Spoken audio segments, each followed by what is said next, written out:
കൃഷ്ണ കൃഷ്ണ ഹരേ ഹരേ ഹരേ രാമ രാമ രാമ ഹരേ ഹരേ. ഹരേ കൃഷ്ണ. ഹരേ കൃഷ്ണ മാതാജി. പ്രണാമ ഹരേ മാതാജി. ഹരേ കൃഷ്ണ. പ്രണാമം ചൊല്ലു മാതാജി. ഹരേ കൃഷ്ണ മാതാജി. പ്രണാമം മാതാജി. ഹരേ ഹരേ കൃഷ്ണ. കൃഷ്ണ. ഹരേ കൃഷ്ണ മാതാജി. ഹരേ കൃഷ്ണ.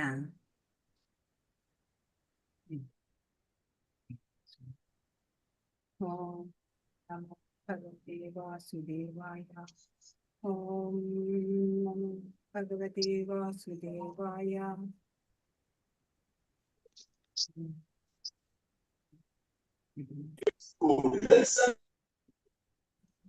ഹരേ കൃഷ്ണ. ഹരേ കൃഷ്ണ.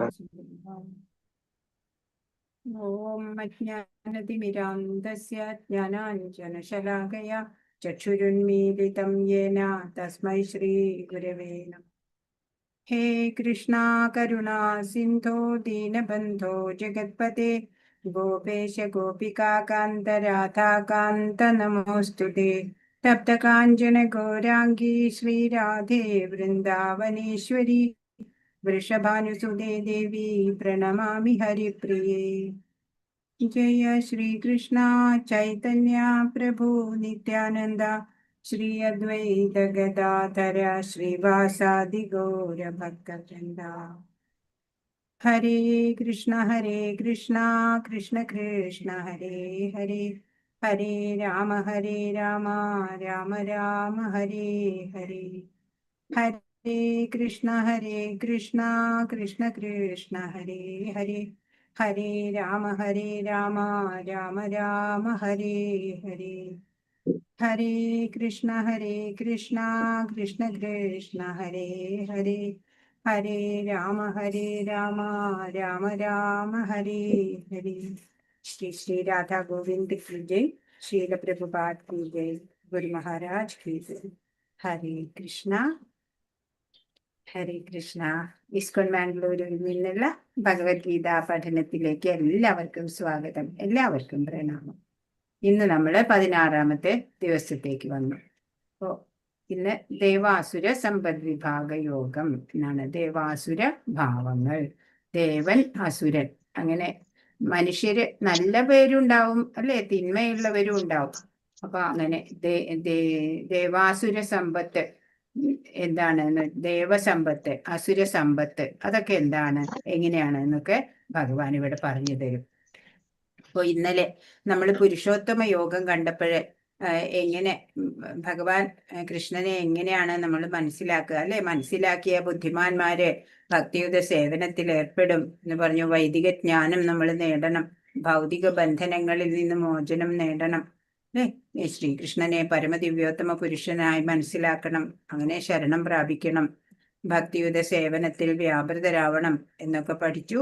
പിന്നെ ഒരു ഭൗതിക ബന്ധനങ്ങളാകുന്ന ഒരു തലകീഴായ അശ്വത്ഥ വൃക്ഷത്തെ പരിചയപ്പെടുത്തി. പിന്നെ ധന്യമായ സർവസ്യ ചാഹം ഹൃദി സന്നിവിഷ്ടോ 15 ആ ധന്യമായ ശ്ലോകം നമ്മൾ കണ്ടു. സർവജീവികളുടെ ഹൃദയത്തിലും ഭഗവാൻ വാഴുന്നുണ്ട്. സ്മരണാജ്ഞാനം, മറവി, ഇതെല്ലാം ഭഗവാനിൽ നിന്നാണ് വരുന്നത്. എല്ലാ വേദങ്ങളിലൂടെയും അറിയേണ്ടത് ഭഗവാനെ തന്നെയാണ്.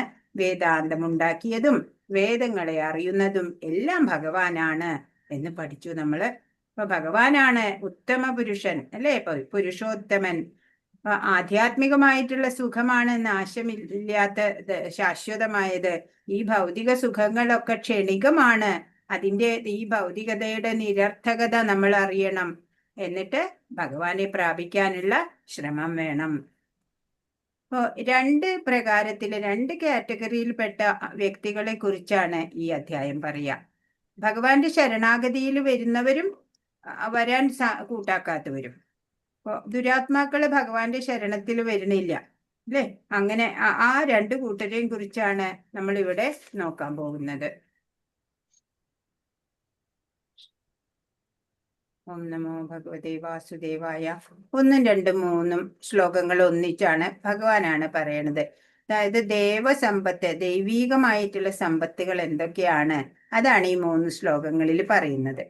അഭയം സത്വസംശുദ്ധിർ ജ്ഞാനയോഗ വ്യവസ്ഥിതി ദാനം ദമശ്ച യജ്ഞശ്ച സ്വാധ്യായസ്തപ ആർജവം അഹിംസ സത്യമക്രോധ ത്യാഗശാന്തിരപൈശുനം ദയാഭൂതേഷ്വലോലുപ്തം മാർദ്ദവം ഹ്രീരചാപലം തേജക്ഷമാധൃതി ശൗചമദ്രോഹോ നാദിമാനിത ഭവന്തി സമ്പദം ദേവീമഭിജാതസ്യ ഭാരത.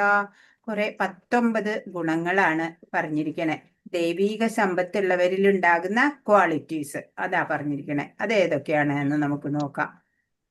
പരമദിവ്യോത്തമൻ പുരുഷൻ പറഞ്ഞു, ഹേ ഭാരത, നിർഭയത, ഭയം പാടില്ല അല്ലെ, അസ്തിത്വത്തിന്റെ ശുദ്ധി, ആധ്യാത്മിക ജ്ഞാനനിഷ്ഠ, ദാനം, ആത്മനിയന്ത്രണം, യജ്ഞം, വേദപഠനം, തപസ്, ലാളിത്യം, അഹിംസ, സത്യം, ക്രോധമില്ലായ്മ, ത്യാഗം, ശാന്തി, പരദൂഷണത്തിൽ വെറുപ്പ്, സർവജീവികളോടും കാരുണ്യം, ലോഭമില്ലായ്മ, മൃദുല സ്വഭാവം, വിനയം, സ്ഥിരനിശ്ചയം, തേജസ്, ക്ഷമ, ധൈര്യം, ശൗചം, അസൂയാരാഹിത്യം, ബഹുമതിക്കുള്ള വാഞ്ചയില്ലായ്മ, ഇതെല്ലാം ദിവ്യപ്രകൃതിയാൽ അനുഗ്രഹീതരായ ദൈവികതയുള്ളവർക്കുള്ള ഗുണങ്ങളാണ്.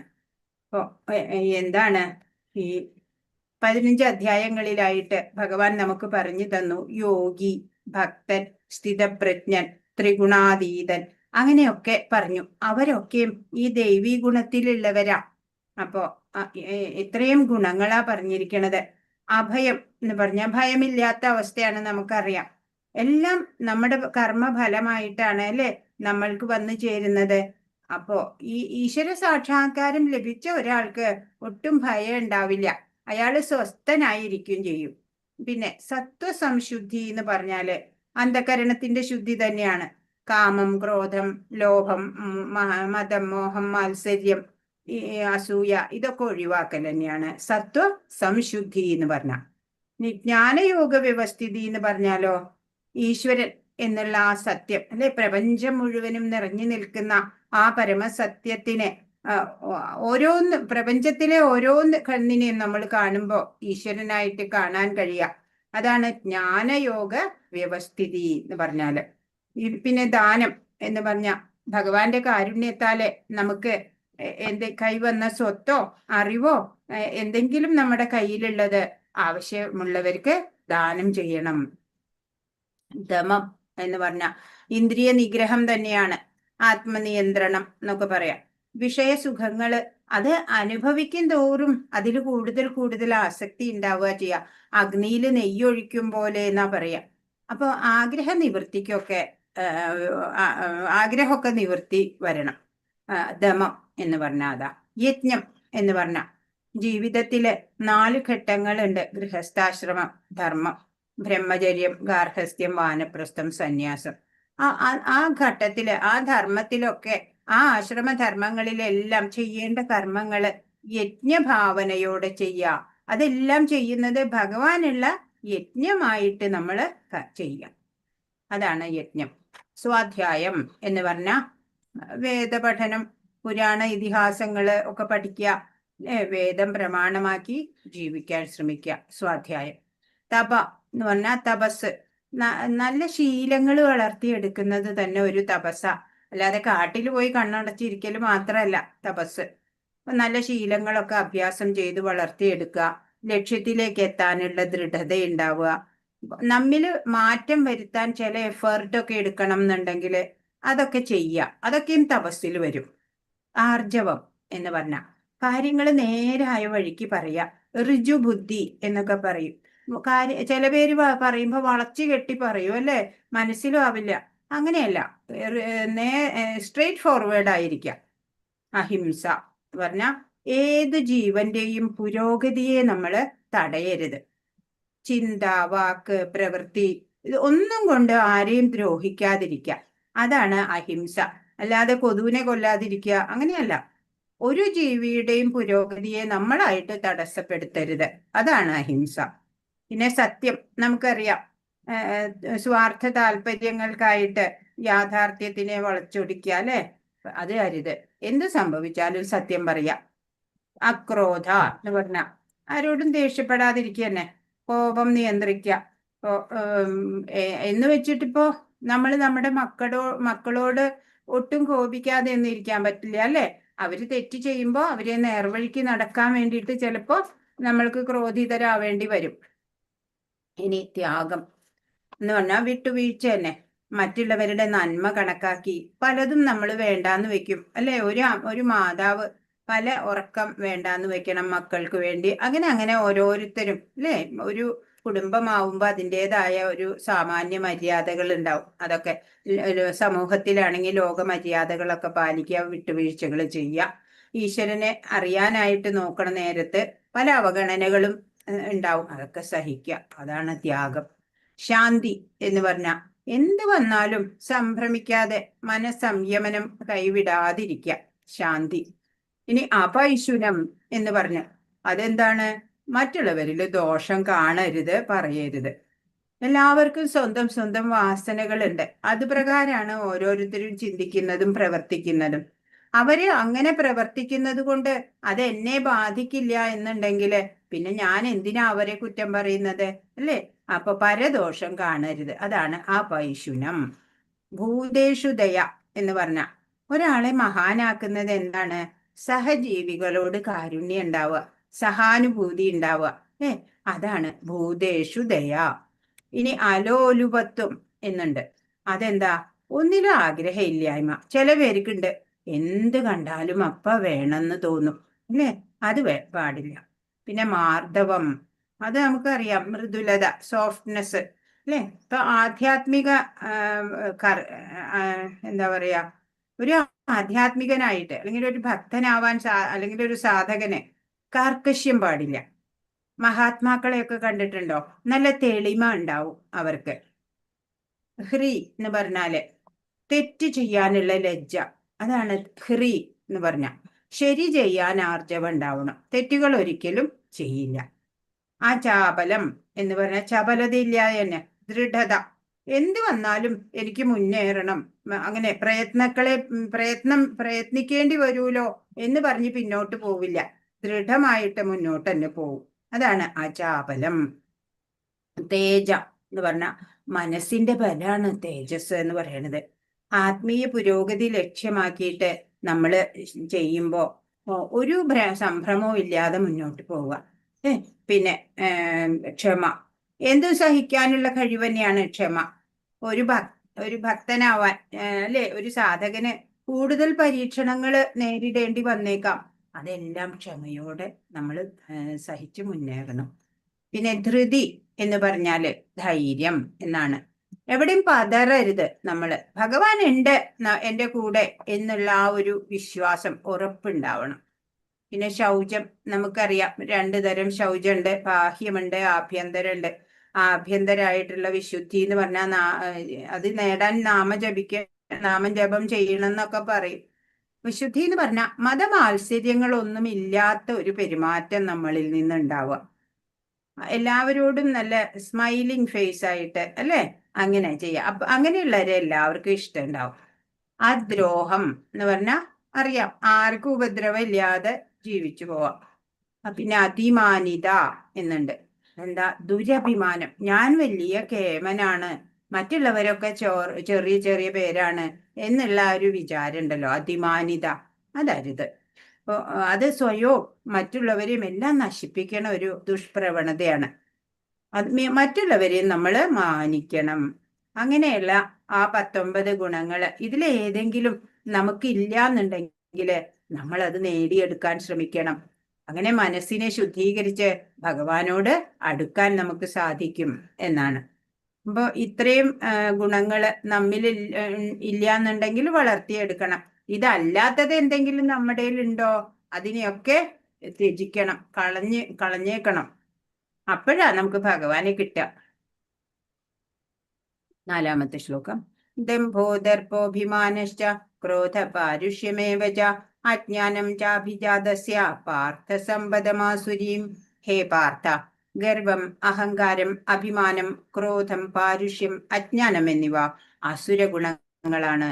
ഇപ്പൊ ദൈവിക ഗുണങ്ങൾ പറഞ്ഞു, ഇതിപ്പോ അസുരീക ഗുണങ്ങളാ പറയണത്. എന്തൊക്കെയാ? ദംഭം എന്ന് പറഞ്ഞ നല്ല കാര്യങ്ങൾ ചെയ്യുന്നവർക്ക് അഹംഭാവം ഉണ്ടാവരുത് അല്ലെ. ഈ ദൈവിക ഗുണത്തിന്റെ വിപരീതമാണ് ആസുരിക ഗുണങ്ങള്. അവര് പറയും ആ അവരെന്താ പറയാ, ഞാനാണ് ഇതൊക്കെ ചെയ്യണേ എന്നുള്ള അഹംഭാവം, ദമ്പം നല്ലതല്ല. ദർപ്പം എന്ന് വെച്ചാൽ ഞാൻ വലിയ കുലത്തിൽ ജനിച്ചതാണ്, അതല്ലെങ്കിൽ ഞാൻ വലിയ പദവിയിലാണ് എന്നൊക്കെയുള്ള അരോഗൻസ്, അത് പാടില്ല.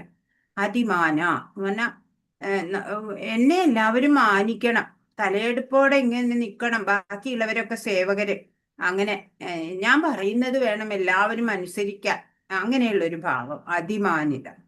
ക്രോധം നമുക്കറിയാം ദേഷ്യാണ്, തമോ ഗുണത്തിലുള്ളതാണ്. പാരുഷ്യം എന്ന് പറഞ്ഞാൽ കഠിനമായിട്ടുള്ള പെരുമാറ്റം, കഠോര ശബ്ദത്തില് ഒക്കെ സംസാരിക്കല്.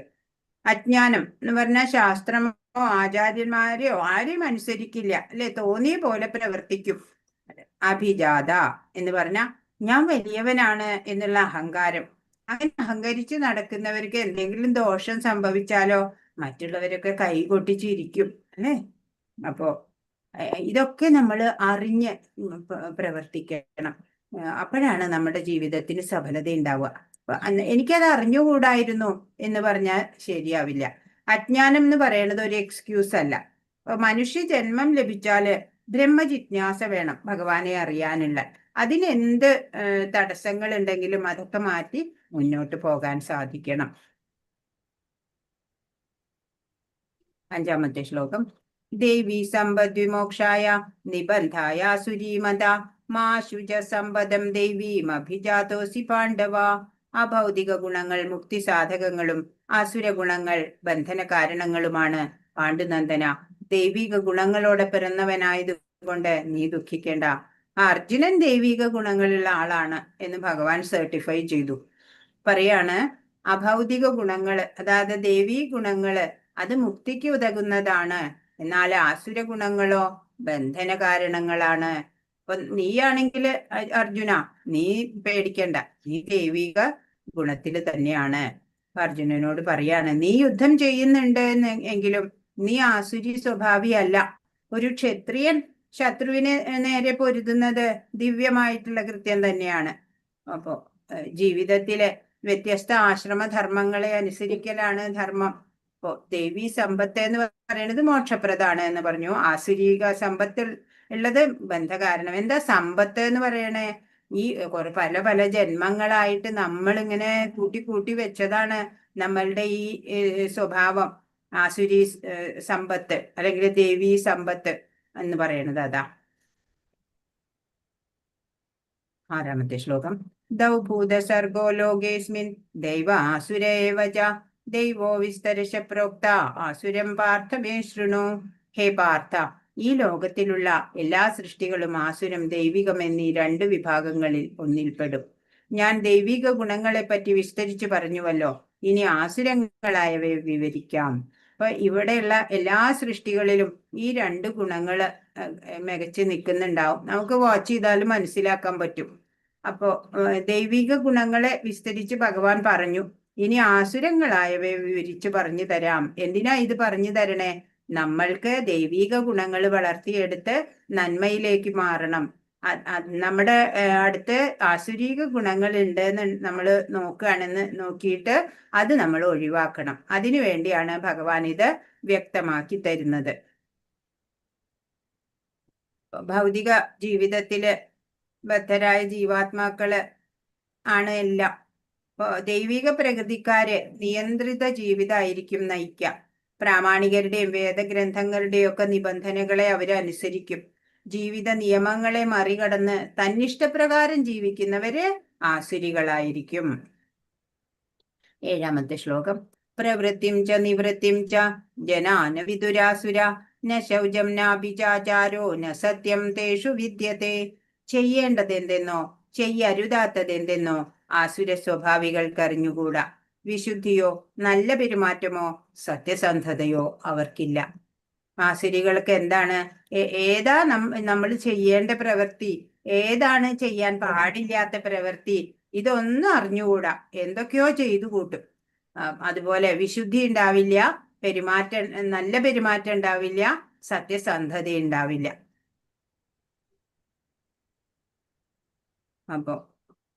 ഇപ്പോ നമ്മള് മഹാഭാരതത്തിലേക്ക് നോക്കുമ്പോ തന്നെ നമുക്ക് മനസ്സിലാവും, ദുര്യോധനൻ ആസുരി സ്വഭാവിയാണ്. പാണ്ഡവര് ദൈവിക സമ്പത്തുള്ളവരാ, നമുക്കറിയാൻ പറ്റും അവരുടെ പെരുമാറ്റങ്ങളിലൂടെ.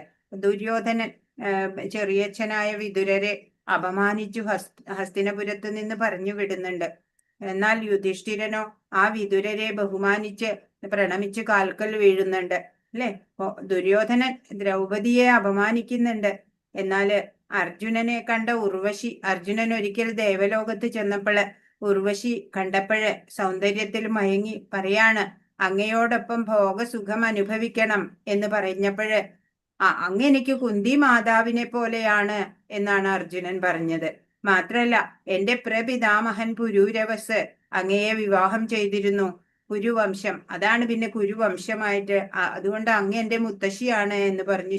അപ്പോഴ് ഇത് കേട്ട ഉർവശി ശപിച്ചു അല്ലെ, അർജുനനെ ശപിച്ചു, നീ നപുംസകമായി തീരട്ടെ എന്ന് ശപിച്ചു. അങ്ങനെ 12 വർഷത്തെ വനവാസം, അത് കഴിഞ്ഞു 1 മാസത്തെ അജ്ഞാതവാസത്തില് ഈ ശാപം അർജുനന് ഉപയോഗപ്രദമായി വന്നു അല്ലെ. അവിടെ വിരാട രാജ്യത്ത് ഉത്തരയുടെ ഡാൻസ് ടീച്ചറായിട്ട് ബൃഹന്തള എന്ന പേരില് അർജുനൻ, നപുംസകമല്ലേ, അങ്ങനെ അവിടെ ജീവിക്കാൻ അർജുനന് സാധിച്ചു. ഒടുവിൽ അർജുനനാണെന്ന് അറിഞ്ഞപ്പോഴ് വിരാട രാജാവ് ഉത്തരയെ വിവാഹം കഴിക്കാൻ ആവശ്യപ്പെടുകയാണ് അർജുനനോട്. അപ്പോഴ് പറഞ്ഞു, ശിഷ്യ എന്ന് പറഞ്ഞാൽ മകൾക്ക് തുല്യാണ്, അതുകൊണ്ട് എനിക്ക് വിവാഹം കഴിക്കാൻ സാധിക്കില്ല. എന്റെ മകൻ അഭിമന്യു ഉത്തരയെ വിവാഹം ചെയ്യും എന്ന്. ഇപ്പൊ സ്ത്രീയോടുള്ള ആദരവാണ് അവിടെ. അതുപോലെ മുതിർന്നവരെ ആദരിക്കുക, അതൊക്കെയാണ് ദൈവിക സമ്പത്ത്. ദുര്യോധനൻ ആസുരി സമ്പത്തിന് ഉടമയായിരുന്നു. 8ാമത്തെ ശ്ലോകം. അസത്യമപ്രതിഷ്ഠം തേ ജഗദാഹുരനീശ്വരം അപരസ്പര സംഭൂതം കിമന്യത് കാമഹൈതുകം. ഈ പ്രപഞ്ചം അസത്യവും അടിസ്ഥാനരഹിതവുമാണെന്നും അതിന് നിയന്താവായി ഒരു ഈശ്വരനില്ലെന്നും അവർ പറയുന്നു. ലൈംഗിക അഭിലാഷം മാത്രമാണ് ഇതിന്റെ ഉത്പത്തിക്ക് കാരണമെന്നും കാമമല്ലാതെ മറ്റൊന്നും കാരണമായിട്ടില്ലെന്നുമാണ് അവർ പറയുന്നത്. ആസുരികൾ എന്താ പറയണത്? ഈ ലോകമുണ്ടല്ലോ അതൊരു കാൽപ്പനികമാണെന്നാ പറയാ ആസുരികള്. ഒരു ഫൗണ്ടേഷനും ഇല്ല അതിന്, സെക്സ് ഡിസയർ മാത്രാണ്. അപ്പോ അങ്ങനെ ആണ് ആസുരികൾ കരുതി വെച്ചിട്ടുള്ളത്. ഇവിടെ രാമായണത്തില് കുംഭകർണൻ പോലും രാവണനോട് പറയുന്നുണ്ട് സീതയെ തിരിച്ചയക്കൂന്ന്. മണ്ഡോദരി പറയുന്നുണ്ട് അല്ലെ. ആര് പറഞ്ഞതും അനുസരിച്ചില്ല രാവണൻ. രാജ്യവും വംശവും സ്വയവും എല്ലാം നശിച്ചു അവസാനം അല്ലെ. ആസുര സ്വഭാവികള് പ്രപഞ്ചത്തിനെ ഒരു മായ കാഴ്ചയായിട്ട് കാണും, എല്ലാം ഒരു മിഥ്യയാണ് എന്ന്. അവർക്ക് ജീവനും ശരീരവും ഒക്കെ ഒന്നായിരിക്കും. ജ്ഞാനം സമ്പാദിക്കുന്നതിന് പകരം അവര് സ്വപ്ന ലോകത്തിൽ കുടുങ്ങിക്കിടക്കുകയാണ് ചെയ്യണത് ആസുരികള്. 9ാമത്തെ ശ്ലോകം. ഏതാം ദൃഷ്ടിമവഷ്ടഭ്യ നഷ്ടാത്മാനോ അല്പബുദ്ധയ പ്രഭവന്ത്യുഗ്രകർമാണ ക്ഷയായ ജഗതോഹിത. ഈ നിഗമനങ്ങളെ പിന്തുടർന്ന് സ്വയം നഷ്ടപ്പെട്ടവരും അസുരന്മാരുമായ ഈ അല്പബുദ്ധികൾ ലോകനാശകരങ്ങളായ കൊടും ക്രിയകളിൽ ഏർപ്പെടുന്നു. ആസുര സ്വഭാവികൾ എന്താ ചെയ്യാ? അവർക്ക് ലോകനാശത്തിലേക്ക് നയിക്കുന്ന ദുഷ്കർമ്മങ്ങളൊക്കെ ചെയ്യും. ബുദ്ധിയില്ല അവർക്ക്, ഈശ്വരനെ അറിയണില്ല.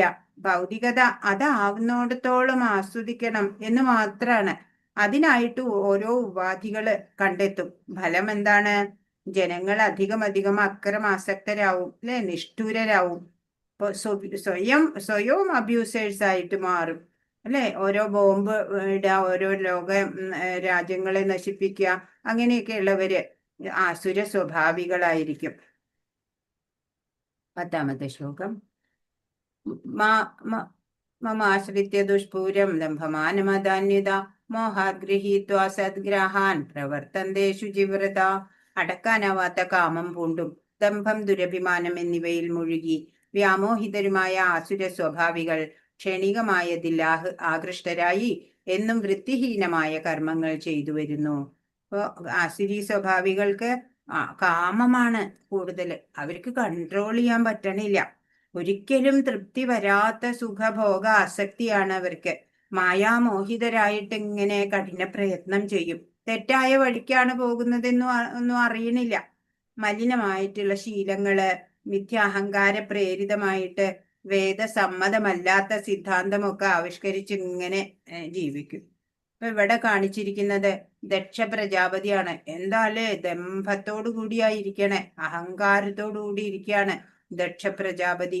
ആരെയും കൂട്ടാക്കില്ല, ഞാനാണ് ഈ പ്രപഞ്ചത്തിന്റെ നാഥൻ എന്ന കണക്കിനാ ഇരിക്കുന്നത്. അപ്പൊ സതീദേവിയുടെ പിതാവാണ്. അപ്പൊ എന്താണ് സതീദേവി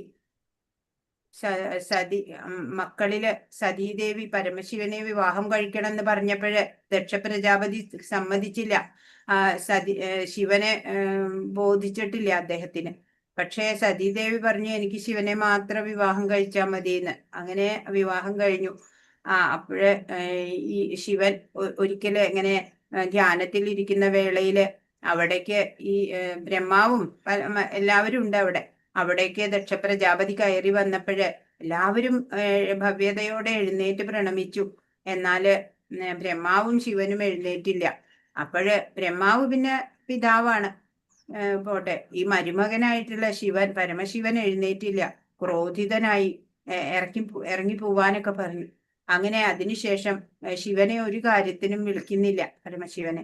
അങ്ങനെ മനഃപൂർവ്വം പരമശിവനെ അപമാനിക്കാൻ വേണ്ടി വലിയൊരു യജ്ഞം നടത്താൻ തീരുമാനിക്കുകയാണ്. എല്ലാവരെയും ക്ഷണിച്ചു, അതിൽ ശിവനെ മാത്രം ക്ഷണിച്ചിട്ടില്ല. അങ്ങനെ സഹോദരങ്ങളും ഒക്കെ ഇങ്ങനെ പോകുന്ന കണ്ടപ്പോഴ് സതീദേവി പറഞ്ഞു, എനിക്കും പോണം, എൻ്റെ അച്ഛൻ്റെ അവിടെ യാഗം നടക്കുക, എല്ലാവരെയും കാണാം, അതിനും എനിക്ക് പോകണം എന്ന് പറഞ്ഞപ്പോ പറഞ്ഞു, വേണ്ട, ക്ഷണിക്കാത്ത സ്ഥലത്തേക്ക് പോകരുത് എന്ന് പറയാണ്. അതല്ല, എൻ്റെ അച്ഛൻ്റെ വീട്ടിൽ പോവാൻ എനിക്ക് ക്ഷണിക്കണ്ടല്ലോ ആരും എന്ന് പറഞ്ഞ് അങ്ങനെ ശിവന്റെ വാക്ക് വിലക്കെടുക്കാതെ സതീദേവി പുറപ്പെട്ടു.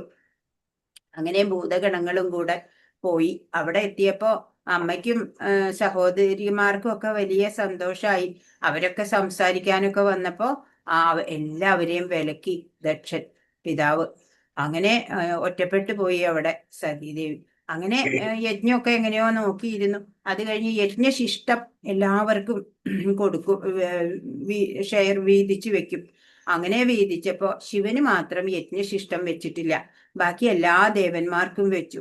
അങ്ങനെ ശിവനെ അപമാനിക്കണത് കണ്ടപ്പോ സഹിച്ചില്ല.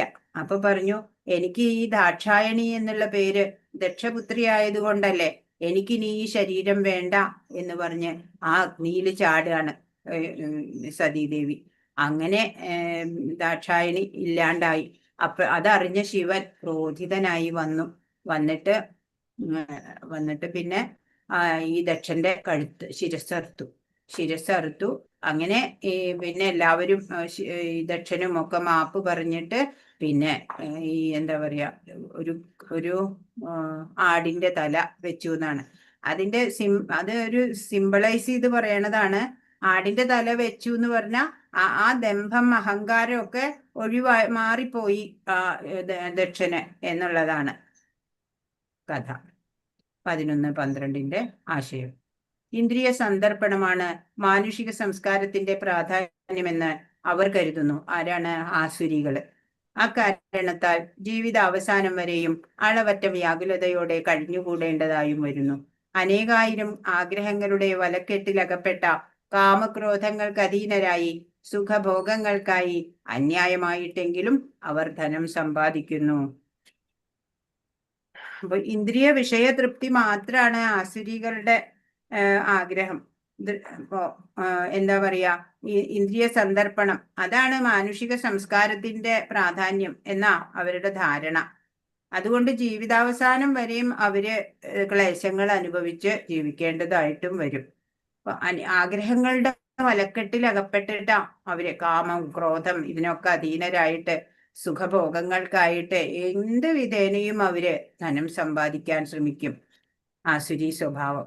അപ്പൊ ഇവിടെ കാണിച്ചിട്ടുള്ളത് നമ്മൾ പറഞ്ഞ കഥയാണ്. ദേവകി ദേവിയെ വസുദേവരെ വിവാഹം ചെയ്ത് കൊണ്ടുപോകുമ്പോ കംസനാണ് കൂട്ടിക്കൊണ്ടുപോകുന്നത് അനിയത്തിയെ ഭർത്തൃഗൃഹത്തിലേക്ക്. അപ്പോഴ് ഒരു അശരീരി കേൾക്കും, അല്ലെ, ഈ ദേവകിയുടെ 8ാമത്തെ പുത്രൻ നിന്നെ വധിക്കും എന്ന് പറഞ്ഞപ്പോ ആ ദേവകിയെ മുടി പിടിച്ച് വധിക്കാൻ നോക്കുകയാണ്. അപ്പൊ വസുദേവര് തടയും. എല്ലാ മക്കളെയും ഞാൻ നിനക്ക് സമർപ്പിക്കാം എന്ന് പറഞ്ഞ് അങ്ങനെ. ആസുര സ്വഭാവി ഇങ്ങനെ വിചാരിക്കും, ഇന്ന് എനിക്ക് ഇത്രയേറെ ധനമുണ്ട്, എന്റെ പദ്ധതികൾ അനുസരിച്ച് ഞാൻ ഇനിയും ധനം ആർജിക്കും. ഇത്ര ധനം എനിക്കിപ്പോഴുണ്ട്, അത് ഭാവിയിൽ കൂടി കൂടി വരികയും ചെയ്യും.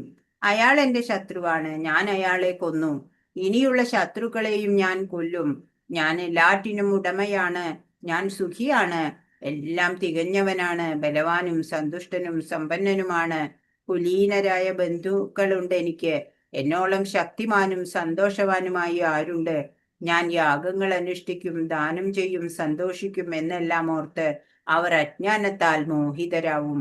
അവരുടെ വിചാരം അവര് തന്നെയാണ് ഏറ്റവും കേമപ്പെട്ടവര് എന്നാ വിചാരം, അല്ലെ? ഇനിയും ഇനിയും ഞാൻ ധനം ആർജിക്കും, ഇത്രയ്ക്ക് ധനം എൻ്റെ കയ്യിലുണ്ട്, ഇനിയും ധനം കൂടി കൂടി വരും, പിന്നെ ഞാൻ ആരാ, അല്ലെ? ഇത്രയും ധനവാൻ. പിന്നെ ശത്രുക്കളെയൊക്കെ ഞാൻ വധിക്കും, ഞാനാണ് എല്ലാത്തിൻ്റെയും ഉടമ, എനിക്ക് സുഖിക്കണം, ഞാനിപ്പോ ബലവാനാണ്, സന്തുഷ്ടൻ സമ്പന്നനൊക്കെ ആണ്, അനേകം ബന്ധുക്കൾ എനിക്കുണ്ട്, എന്റെ അത്ര ശക്തിമാനും സന്തോഷവാനുമായിട്ട് ആരും ഈ ലോകത്തില്ല എന്നൊക്കെ ആസുരി വിചാരിക്കും. ഇവിടെ ദ്രൗപദി വസ്ത്രാക്ഷേപമാണ്, നമുക്കറിയാം അല്ലെ? ആസുരി പ്രവൃത്തികളാണ് അതൊക്കെ.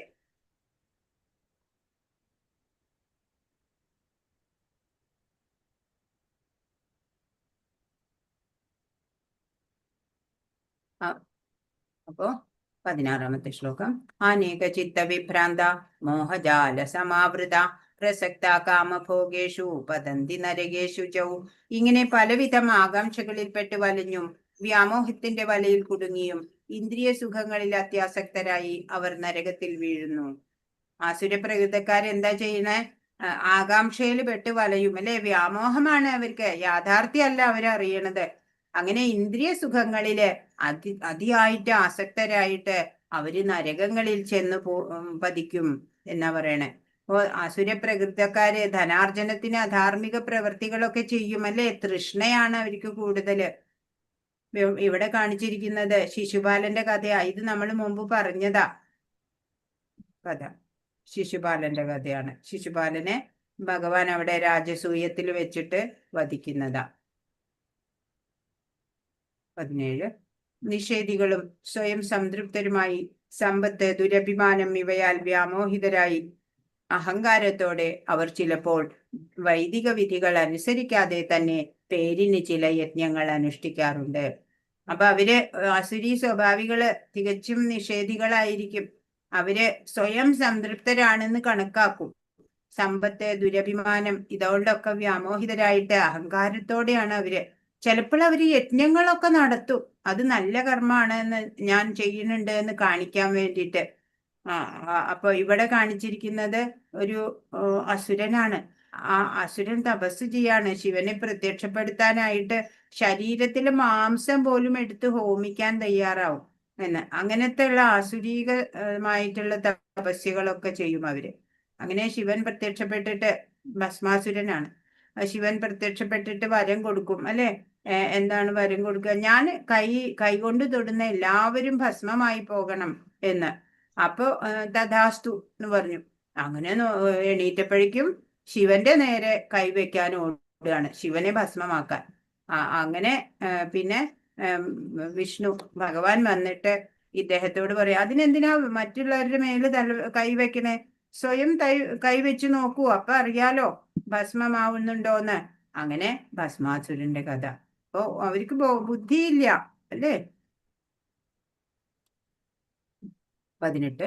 അസുരന്മാർ മിഥ്യാഹങ്കാരം, ബലം, ഗർവം, കാമം, ക്രോധം ഇവയാൽ സംഭ്രാന്തരായി തങ്ങളുടെയും അന്യരുടെയും ശരീരങ്ങളിൽ കുടികൊള്ളുന്ന പരമദിവ്യോത്തമ പുരുഷനോട് ഈർഷ്യാലുക്കളായി തീർന്ന് ശരിയായ ധർമ്മത്തെ പഴിക്കും. മറ്റുള്ളവരെ ദ്രോഹിക്കാൻ വരം ആവശ്യപ്പെടുന്ന ഭസ്മാസുരനെ കണ്ടു, അല്ലേ നമ്മള്? ഇപ്പോ ഇവിടെ എന്താ പറയണേ? ഈ കോപം, മിഥ്യാഹങ്കാരം, ബലം, ഗർവം, കാമം, ക്രോധം നമ്മള് മുമ്പേ കണ്ടു. ആസക്തി പിന്നെ കാമമാവും, കാമം ക്രോധമാവും, ക്രോധം സമ്മോഹം, സമ്മോഹം പിന്നെ ബുദ്ധിഭ്രമം ഉണ്ടാക്കും, ബുദ്ധിഭ്രമം വന്നാൽ പിന്നെ സർവനാശമായി. അങ്ങനെയൊക്കെ നമ്മൾ കണ്ടു. അപ്പൊ അതുപോലെയാണ് ഈ ആസുരി സമ്പത്തുള്ളവര്. അങ്ങനെയുള്ളവർക്ക് അടുത്ത ജന്മം നരകാണ് കിട്ടുക, അല്ലെ? അവരത് അറിയണില്ല. ഈ ജീവിതം എന്ന് പറയുന്നത് വരാൻ പോകുന്ന ജന്മത്തിന്റെ തയ്യാറെടുപ്പാണ് അല്ലെ. ഈ ജന്മം നമ്മള് നന്മയോടെ ജീവിച്ചാലാണ് നമുക്ക് അടുത്ത ഒരു ജന്മം ശ്രേഷ്ഠമായത് ലഭിക്കുള്ളൂ. ഭഗവാന്റെ പരമാധികാരത്തെയൊക്കെ ഈ കൂട്ടരെ അവഗണിക്കും, ധർമ്മശാസ്ത്രങ്ങളെയൊക്കെ നിഷേധിക്കും ഇവര്. അപ്പൊ ഇവിടെ കാണിച്ചിരിക്കുന്നത് പാലാഴി മഥനം ചെയ്തിട്ട് അമൃത് ലഭിച്ചു. അപ്പൊ അമൃത് അസുരര് കൈക്കലാക്കി. അപ്പൊ ദേവന്മാർക്ക് കിട്ടുന്നില്ല. അപ്പൊ വിഷ്ണുവിനോട് സങ്കടം പറഞ്ഞു. അപ്പൊ വിഷ്ണു മോഹിനി മൂർത്തിയായി മാറി അല്ലെ. അപ്പൊ ആ മോഹിനി ദേവിയുടെ സൗന്ദര്യത്തിൽ മയങ്ങിയിട്ട് അസുരന്മാരൊക്കെ അമൃത് കലശം അവളുടെ കയ്യിൽ ഏൽപ്പിക്കുകയാണ്. അങ്ങനെ എന്നിട്ട് എല്ലാരും കണ്ണടച്ചിരിക്കണം എന്ന് പറഞ്ഞ് ദേവന്മാരൊരു വരി, അസുരന്മാരൊരു വരി ആയിട്ട് കണ്ണടച്ചിരുന്നു. അങ്ങനെ വന്നപ്പോ ആരാണ് ഈ സിംഹകേയൻ എന്ന് പറഞ്ഞിട്ടുള്ള ഒരു അസുരൻ ഉണ്ടായിരുന്നു. ആ അസുരൻ ദേവന്മാരുടെ വേഷമൊക്കെ കേട്ടി ദേവന്മാരുടെ വരിയിൽ ചെന്നിരുന്നു. അപ്പോഴ് അമൃത് വിളമ്പി, എല്ലാ ദേവന്മാർക്കും അമൃത് വിളമ്പി. അങ്ങനെ ഈ സിംഹകേയൻ കുറച്ച് കഴിച്ചു. അപ്പോഴേക്കും മനസ്സിലായി ഇത് അസുരനാണ് ഇവിടെ വന്നിരുന്നത് എന്ന് മനസ്സിലായി. ചക്രം കൊണ്ട് ശിരസ് അറുക്കുകയാണ്. അപ്പോഴേക്കും കുറച്ച് കുടിച്ചിരുന്ന കാരണം ശിരസും ഉടലും രണ്ടും ജീവിച്ചു. രണ്ടും വേറെ വേറെ ആയിട്ട് ജീവിച്ചു. രാഹു കേതു അങ്ങനെയാണ് ഉണ്ടായത്. ആ കഥയാണ് 19. താനഹം ദ്വിഷത ക്രൂരാൻ സംസാരേഷു നരാധമാൻ ക്ഷിപാമ്യജസ്രമശുഭാനാസുരീഷ്വേവ യോനിഷു. ഈർഷ്യാലുക്കളും ദുർബുദ്ധികളുമായ ഈ മനുഷ്യാധമന്മാരെ ഭൗതിക ജീവിത സാഗരത്തിലെ ആസുര യോനികളിൽ തന്നെ ഞാൻ വീണ്ടും വീണ്ടും ജനിപ്പിക്കുന്നു. ഭഗവാൻ പറയാണ്, ഇവിടെ ഈ ഭൗതികതയിലെ ജീവികൾ ആകസ്മികമായിട്ടല്ല ജനിക്കണത്. ഭഗവാന്റെ ക്രമീകരണങ്ങളാണ് എല്ലാം. ആസുര സ്വഭാവികള് ഈർഷ്യാലുക്കളായ നരാധമന്മാരായിട്ടാണ് വീണ്ടും വീണ്ടും ജനിക്കുക. ആസുര യോനികളിൽ തന്നെയാണ് അവര് വീണ്ടും വീണ്ടും ജനിക്കുന്നത്. അതാ പറയണേ. ഇവിടെ കാണിച്ചിരിക്കുന്നത് ഒരു കഥയാണ്. അതായത് 4 കുമാരന്മാരുണ്ട്. ജ്ഞാനികളാണ്. സനകൻ, സനന്ദൻ, സനൽകുമാരൻ, സനാതനൻ. അങ്ങനെ 4 പേര്. അവർക്ക് പ്രായമാവില്ല. അവരെന്നും 4 വയസ്സാ. പക്ഷെ പണ്ഡിതന്മാർ, വളരെ ജ്ഞാനികളാ, ആത്മജ്ഞാനികളാ. അങ്ങനെ അവരൊരു പ്രാവശ്യം വൈകുണ്ഠത്തിലേക്ക് പോകണം എന്ന് പറഞ്ഞ് അവര് ഒക്കെ ആധ്യാത്മിക ലെവലിലാ. അവർക്ക് എവിടെ പോകണമെന്ന് വെച്ചാലും സാധിക്കും. അങ്ങനെ അവര് വൈകുണ്ഠത്തിലേക്ക് പോകുക. അവിടെ 7 ഗോപുരം കടന്നിട്ട് വേണം ഭഗവാനെ കാണാൻ. അങ്ങനെ 6 ഗോപുരങ്ങളും കടന്നു അവര്. 7ാമത്തെ ഗോപുരത്തില് അവിടെ ജയവിജയന്മാരാണ് അവിടെ കാവല് നിൽക്കുന്നുള്ളത്. അവിടെ ഭഗവാന്റെ ലോകത്തെ എല്ലാവരും ഭഗവാന്റെ സ്വരൂപമാണ് പൂണ്ടിട്ടുണ്ടാവുക അല്ലെ, ചതുർഭുജധാരികള്. അവര് ജയവിജയന്മാര് തടഞ്ഞു. ഈ കുട്ടികളെ കണ്ടപ്പോ 4 പേര് അകത്ത് കടക്കാൻ പറ്റില്ല എന്ന് പറഞ്ഞു. അങ്ങനെ ഇവരുടെ മഹത്വം മനസ്സിലാക്കാതെയാണ് അങ്ങനെ പറഞ്ഞത്. അപ്പൊ ഇവര് ശപിച്ചു, ജയവിജയന്മാരെ ശപിച്ചു. നിങ്ങള് ആസുരി ദൈവ വൈകുണ്ഠ ലോകത്ത് കോപം പാടില്ല. അങ്ങനെ ആ വൈകുണ്ഠ ലോകത്തിരുന്നു കൊണ്ട് നിങ്ങൾ ഇങ്ങനെ ശാപം, ഇങ്ങനെ ഞങ്ങളോട് ക്രോധം കാണിച്ച നിങ്ങൾക്ക് ശാപം കിട്ടാനാണ് പോണത്. നിങ്ങള് 3 ജന്മം അസുരരായിട്ട് ഭൂമിയിൽ ജനിക്കട്ടെ എന്ന് ശപിക്കാണ്. അപ്പോഴേക്കും വിഷ്ണു ഇത് അറിഞ്ഞിട്ട് പറഞ്ഞു, എന്താ പ്രജകള് തെറ്റ് ചെയ്താ സ്വാമിക്കും അതിന്റെ ഫലമുണ്ട്. തെറ്റ് ചെയ്തതില് കുഴപ്പമില്ല, അത് അവർക്ക് ആവശ്യമായിരുന്നു, സാരില്ല. അപ്പോഴേക്ക് ഇവര് ഭഗവാന്റെ കാക്കൽ വീണിട്ട് ശാപമോക്ഷം ചോദിച്ചു. അപ്പൊ ഇവര് പറഞ്ഞു, എത്ര ഞങ്ങള് അസുര യോനിയിൽ ജനിച്ചാലും ഭഗവാനിലേക്ക് ഞങ്ങളെ കൊണ്ടുവരണം, ഞങ്ങളെ സ്വീകരിക്കണം, അത് മാത്രമാണ് ഞങ്ങളുടെ ആവശ്യം. അപ്പൊ ശരി എന്ന് പറയും. അങ്ങനെ അവരാണ് പിന്നെ സത്യയുഗത്തിൽ ഹിരണ്യാക്ഷനും ഹിരണ്യകശിപുമായിട്ട് ജനിച്ചു. ആ ഭഗവാന്റെ കൈകളാൽ തന്നെ അവര് വധിക്കപ്പെട്ടു, മോക്ഷം കിട്ടി. അത് കഴിഞ്ഞ് പിന്നെ ത്രേതായുഗം വന്നപ്പോ അവര് രാവണനും കുംഭകർണനുമായിട്ട് ജനിച്ചു. ഭഗവാന്റെ കൈകൊണ്ട്, ശ്രീരാമചന്ദ്രന്റെ കൈകൊണ്ട് മരിച്ചു. പിന്നീട് അവര് ദ്വാപരയുഗത്തിൽ അവര് ശിശുപാലനും ദന്തവക്ത്രനുമായിട്ട് ജനിച്ചു. അവരും ഭഗവാന്റെ കൈകളാൽ തന്നെ വധിക്കപ്പെട്ടു. ഇതാണ് 20. ആസുരീം യോനിമാപന്ന മൂഢാ ജന്മനി ജന്മനി മാമപ്രാപ്യൈവ കൗന്ദേയ തതോ യാന്ത്യധമാം ഗതിം. ഹേ ബുദ്ധിപുത്ര, ആസുര ജീവഗണങ്ങളിൽ അനേകം തവണ ജന്മമെടുത്ത ശേഷവും ഇത്തരക്കാർ ഒരിക്കലും എന്റെ അടുത്തെത്തുകയില്ല. ക്രമേണ അധികമധികം നീചങ്ങളായ തലങ്ങളിലേക്ക് താഴ്ത്തപ്പെടുന്നു. പറയാണ്, ഈ അസുര ജീവഗണങ്ങളില് അനേകം തവണ ജന്മമെടുക്കും, ജനിക്കും മരിക്കും, ജനിക്കും മരിക്കും. അങ്ങനെ നടക്കുന്നല്ലാതെ അവരൊരിക്കലും ഭഗവാന്റെ അടുത്തെത്തില്ല. ചിലപ്പോ ക്രമേണ അധികം നീചങ്ങളായ തലങ്ങളിലേക്കാണ് അവര് താഴ്ത്തപ്പെടുകയാണ് ചെയ്യുക. അല്ലാതെ അവർക്ക് പുരോഗതി ഉണ്ടാവില്ല എന്ന് ഭഗവാൻ പറയാണ്. ഭഗവാൻ കരുണാമൂർത്തിയാണ്, എന്നാലും ആസുരികളിൽ കനിവുണ്ടാവില്ല. ഇവര് ജന്മം തോറും അധപ്പതിച്ച് പൂച്ച, നായ, പന്നി അതും അങ്ങനെയൊക്കെ ആയിത്തീരും. അപ്പൊ ആസുരികളെ വധിക്കുക എന്നുള്ളതും ഭഗവാന്റെ കരുണയാണ് അല്ലെ. ഭഗവാന്റെ കൈകളാല് വധിക്കപ്പെട്ടാല് അപ്പോഴും മോക്ഷം തന്നെയാണ് കിട്ടുന്നത്. 21. ത്രിവിധം നരകസ്യേദം ദ്വാരം നാശനമാത്മന കാമക്രോധസ്തഥാ ലോഭസ്തസ്മാദേതത്രയം ത്യജേത്. നരകത്തിന് കവാടങ്ങൾ 3 കാമം, ക്രോധം, ലോഭം. ബുദ്ധിയുള്ള എല്ലാവരും ഇവയെ ഉപേക്ഷിക്കണം. കാരണം അവ ആത്മാവിന്റെ അധപതനത്തിലേക്ക് വഴിതെളിക്കും. അപ്പൊ നരക കവാടങ്ങൾ 3 അത്രേ നമ്മളിലുള്ളത്. ഏതൊക്കെയാ? കാമം, ക്രോധം, ലോഭം. ലോഭം, അത്യാഗ്രഹം, അതാ. അപ്പൊ ക്രോധം, ഈ 3 ഒരു ബുദ്ധിയുള്ള ആള് ഒഴിവാക്കണം. ഇത് ആത്മാവിനെ അധപ്പതിപ്പിക്കുകയാണ് ചെയ്യുക. അത് കാരണം ഇത് ഒഴിവാക്കണം. നരകദ്വാരങ്ങള് കാമം, ക്രോധം, ലോഭം, ഈ 3 കാര്യങ്ങള് അരുത്. ഭൗതികതയിൽ നിന്ന് ഒരിക്കലും മോചനം ഉണ്ടാവില്ല നമുക്ക്. 22. ഏതൈർവിമുക്ത കൗന്ദേയ ത്വമാദൗരൈസ്ത്രിഭിർനര ആചരത്യാത്മന ശ്രേയസ്തതോ യാതി പരാം ഗതിം. കുന്തിപുത്ര, ഈ 3 നരകദ്വാരങ്ങളിൽ നിന്ന് രക്ഷ പ്രാപിച്ചവർ ആത്മസാക്ഷാത്കാരത്തിനുതകുന്ന കർമ്മങ്ങൾ ചെയ്ത് ക്രമേണ പരമപദത്തിലെത്തും. ഈ 3 ഉപേക്ഷിച്ചവരെ, കാമം, ക്രോധം, ലോഭമൊക്കെ ഉപേക്ഷിച്ചിട്ട് അവര് ആത്മസാക്ഷാത്കാരത്തിന് വേണ്ടി കർമ്മം ചെയ്ത് പരമപദം പ്രാപിക്കും എന്ന് ഭഗവാൻ പറയാണ്. മനുഷ്യൻ കാമം, ക്രോധം, ലോഭം എന്നീ 3 ശത്രുക്കളെ പറ്റി കരുതലോടെ ഇരിക്കണം. ഒരാൾ കാമക്രോധ ലോഭങ്ങളിൽ നിന്ന് എത്ര ഒഴിഞ്ഞു നിൽക്കുന്നുവോ അത്രത്തോളം അയാളുടെ ജീവിതം പരിശുദ്ധമായി തീരും. പിന്നെ വൈദിക സാഹിത്യങ്ങളിൽ പറയുന്ന നിയമനിബന്ധനകളെ അയാൾക്ക് അനുസരിക്കാൻ കഴിയും. നമ്മള് ഈ കൽമഷങ്ങളൊക്കെ മാറി നമ്മുടെ ചിത്തം പരിശുദ്ധമാവണം. അപ്പോഴാണ് നമുക്ക് ഭഗവാനെ കുറിച്ച് മനസ്സിലാക്കാൻ, ഭഗവാന്റെ വാണി പഠിച്ചറിയാൻ, അനുസരിക്കാൻ ഒക്കെ സാധിക്കുള്ളൂ.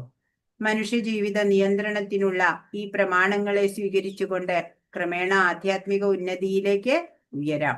അങ്ങനെ നമ്മൾ ഭക്തിയില് ഉയർന്നു വരും. ഇങ്ങനെ കൃഷ്ണാവബോധം വരെ എത്താൻ ഭാഗ്യമുണ്ടായവന് വിജയം സുനിശ്ചിതമാണ്. അങ്ങനെ ഭഗവാന്റെ ആ സർവേശ്വരത്വം പൂർണ്ണമായി അറിയാൻ സാധിക്കും അല്ലെ. ആരാണ് ഭഗവാൻ, ഞാൻ ആരാണ്, എന്റെ മൂലസ്വരൂപം എന്താണ് എന്നൊക്കെ അറിഞ്ഞ് ഭഗവാന് സേവനം ചെയ്ത് ജീവിക്കുന്നവർക്ക് വിജയം സുനിശ്ചിതമാണ്. 23. യശാസ്ത്രവിധിമുത്സൃജ്യ വർത്തതേ കാമകാരത ന സിദ്ധിമവാപ്നോതി ന സുഖം ന പരാം ഗതിം. ശാസ്ത്രവിഹിതങ്ങളായ വചനങ്ങളെ കണക്കിലെടുക്കാതെ തന്നിഷ്ടം പോലെ പ്രവർത്തിക്കുന്നവർക്ക് പരിപൂർണതയോ പരമലക്ഷ്യപ്രാപ്തിയോ സുഖം പോലുമോ നേടാനാവില്ല. അപ്പൊ ശാസ്ത്രോക്തമല്ലാതെ തന്നിഷ്ടം പോലെ ജീവിക്കുന്ന ആസുരികൾക്ക് എന്താ ഉണ്ടാവുക? അവർക്ക് പരിപൂർണതയോ ലക്ഷ്യപ്രാപ്തിയോ സുഖമോ ഒന്നും നേടാനാവില്ല. അതൊരു ക്വസ്റ്റ്യൻ ആണോ? ക്വസ്റ്റ്യൻ ചോദിച്ചിട്ടുണ്ടോ അതിനെക്കുറിച്ച്? അവർക്ക് എന്താ ഉണ്ടാവുക? അതെ, അവർക്ക് പരിപൂർണത ഉണ്ടാവില്ല, ലക്ഷ്യപ്രാപ്തി ഉണ്ടാവില്ല, സുഖം പോലും നേടാൻ അവർക്ക് സാധ്യല്ല. കാരണാണ് മാതാജി ചോദിച്ചിരിക്കുന്നത്. അവരുടെ വധപതനത്തിനുള്ള കാരണാണ് ചോദിച്ചിരിക്കുന്നത്. അതേതാ? മനുഷ്യ സമൂഹത്തിന്റെ എല്ലാറ്റിലും വീഴ്ചകൾക്കും കാരണം എന്താ? അത് കാമം, ക്രോധം, ലോഭം. അത് വേറെ, അത് എഴുതി കഴിഞ്ഞു. ഇത് 7ാമത്തെ ക്വസ്റ്റ്യനാണ്. 7ാമത്തെ ക്വസ്റ്റ്യൻ. അതിന് പിന്നെ വരുന്ന ബദ്ധനായ ജീവാത്മാക്കളിൽ കാണുന്ന ഇപ്പൊ 3 ദോഷം മാതാജി പറയുന്ന ശ്ലോകത്തിലാണ് അതിന്റെ ഏത്? അതായത് ഈ ആസുരികള് സ്വതവേ നമ്മള് മനുഷ്യര് ബദ്ധാത്മാക്കൾക്ക് എന്താണെന്നറിയോ, 4 തരം പരിമിതികളുണ്ട് നമുക്ക്. നമ്മുടെ ഇന്ദ്രിയങ്ങളൊക്കെ പരിമിതങ്ങളാണ്. നമ്മൾ ഒരു ആപ്പിള് അല്ലെ, ഒരു ഭാഗം കേടുവന്ന ആപ്പിള് കണ്ണാടിയിൽ നോക്കുമ്പോ നന്നായിട്ട് തോന്നും. കാരണം നമ്മൾക്ക് അപ്പുറം മറുപുറം കാണില്ല നമുക്ക്, അല്ലേ? നമ്മളുടെ ഒരു പരിമിതിയാണത്. ഇന്ദ്രിയങ്ങൾ പരിമിതങ്ങളാണ്. ഒരുപാട് ദൂരെയുള്ളത് നമുക്ക് കാണാൻ പറ്റില്ല. നമുക്കതിന് എന്താ വേണ്ടേ, ടെലിസ്കോപ്പ് വേണം. അതുപോലെ ഒരുപാട് ചെറിയത് അണുപ്രായമായത് നമുക്ക് കാണില്ല, മൈക്രോസ്കോപ്പ് വേണം, അല്ലേ? നമ്മളുടെ ഓരോ ഇന്ദ്രിയങ്ങളും അതുപോലെ പരിമിതങ്ങളാണ്. അതുപോലെ നമുക്ക് തെറ്റ് പറ്റാൻ സാധ്യതയുണ്ട്. പിന്നെയോ വഞ്ചന പ്രവണതയുണ്ട്, എല്ലാവർക്കും ചതിക്കാനുള്ള പ്രവണതയുണ്ട്. പിന്നെ മായ ബാധിക്കും നമ്മളെ എപ്പോഴും. അങ്ങനെ 4 ന്യൂനതകളോട് കൂടിയാണ് ഒരു ജീവസത്ത ഇവിടെ ഉണ്ടാവുന്നത്. 4 ന്യൂനതകൾ ഉണ്ടാവും. പിന്നെ ഇവിടെ കാണിച്ചിരിക്കുന്നത് ഈ ആദ്യം സത്യയുഗത്തിലൊക്കെ എന്താ, 2 ലോകങ്ങൾ തമ്മിലായിരുന്നു മത്സരം. അതായത് ഇവിടെ ഹിരണ്യാക്ഷനെ വധിക്കണതാണ് വരാഹാവതാരം ആയിട്ട് ഭഗവാൻ വരാഹാവതാരത്തിൽ വന്ന് ഹിരണ്യാക്ഷനെ വധിക്കണത്. ദേവാസുര ലോകങ്ങൾ തമ്മിലായിരുന്നു അന്ന് യുദ്ധം. എന്നാ പിന്നെ ത്രേതായുഗം വന്നപ്പോഴോ അവിടെ 2 രാജ്യങ്ങൾ തമ്മിലായി, അല്ലേ? ഇവിടെ ഭാരതവും ശ്രീലങ്കയും അല്ലേ കൂടിയിട്ട് അവിടെ 2 രാജ്യങ്ങൾ തമ്മിലുള്ള യുദ്ധം, രാവണ യുദ്ധം. എന്നാല് ദ്വാപര യുഗത്തിലെത്തിയപ്പോഴോ ഒരു കുലത്തിലെ തന്നെ 2 വീട്ടുകാര് തമ്മിലായി അല്ലേ യുദ്ധം, പാണ്ഡവരും കൗരവരും. ഇന്നിപ്പോ കലിയുഗത്തില് ഒരാളില് തന്നെ ഈ ആസുരികവും ഈ ദൈവികവുമായിട്ടുള്ള മത്സരം നടന്നുകൊണ്ടിരിക്കുകയാണ്. 24 തസ്മാച്ഛാത്രം പ്രമാണം തേ കാര്യ വ്യവസ്ഥിതോ ജ്ഞാത്വാ ശാസ്ത്രവിധാനോക്തം കർമ്മ കർത്തുമിഹാർഹസി. എന്തു ചെയ്യാൻ പാടില്ല എന്ന് ധർമ്മശാസ്ത്രങ്ങളുടെ അടിസ്ഥാനത്തിൽ ഒരാൾ മനസ്സിലാക്കണം. ഈ നിയമനിബന്ധനകൾ പഠിച്ചറിഞ്ഞ ശേഷം മാത്രം പ്രവർത്തിക്കുക. തന്മൂലം ക്രമേണ ഉന്നതി പ്രാപിക്കും. അപ്പൊ നമ്മൾ തമോ ഗുണികളെ പറ്റി പഠിച്ചു. അവർക്ക് എന്താണ് ചെയ്യേണ്ടത്, എന്താണ് ചെയ്യാൻ പാടില്ലാത്തത് ഒന്നും തമോ ഗുണികൾക്ക് അറിയില്ല. അതുപോലെ തന്നെയാണ് ആസുരികളുടെ കാര്യം പറയണത് ഇവിടെ. അവർക്ക് ശരി തെറ്റ് ഇതൊന്നും തിരിച്ചറിയാൻ സാധിക്കില്ല. അപ്പോ സത്വഗുണത്തിലേക്ക് വരണം, അല്ലെ? അപ്പോഴാണ് നമുക്ക് ശരി ഏതാണ് തെറ്റ് ഏതാണ്. അതാണ് ദൈവിക സമ്പത്തുള്ളവര് എന്ന് പറഞ്ഞ. അവർക്ക് എല്ലാ ധർമ്മശാസ്ത്രങ്ങളുടെ അടിസ്ഥാനത്തിൽ അവർ മനസ്സിലാക്കിയിട്ടുണ്ടാവും. നിബന്ധനകളൊക്കെ പഠിച്ചറിഞ്ഞ ശേഷം പ്രവർത്തിക്കും. അത് കാരണം അവർക്ക് ഉന്നതി ഉണ്ടാവും ചെയ്യും.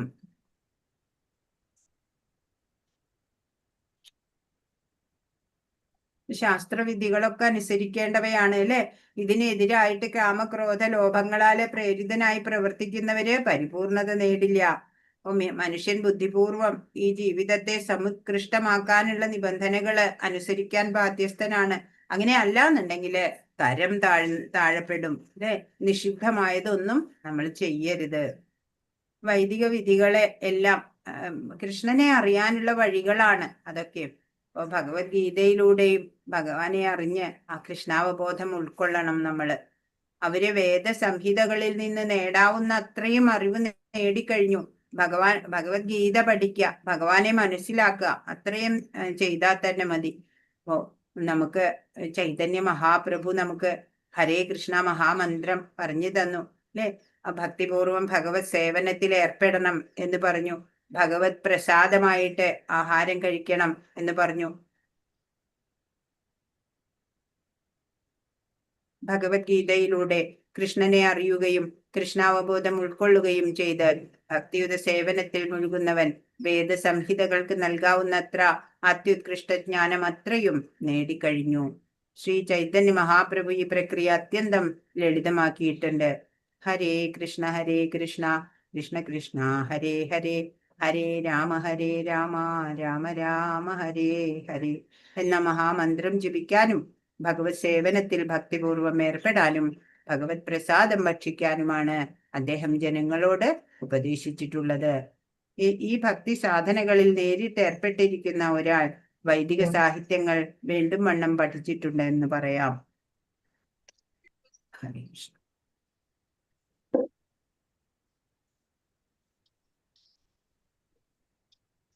അപ്പൊ ശാസ്ത്ര പ്രമാണങ്ങളോടുള്ള വെറുപ്പ് പാടില്ല, അല്ലെ?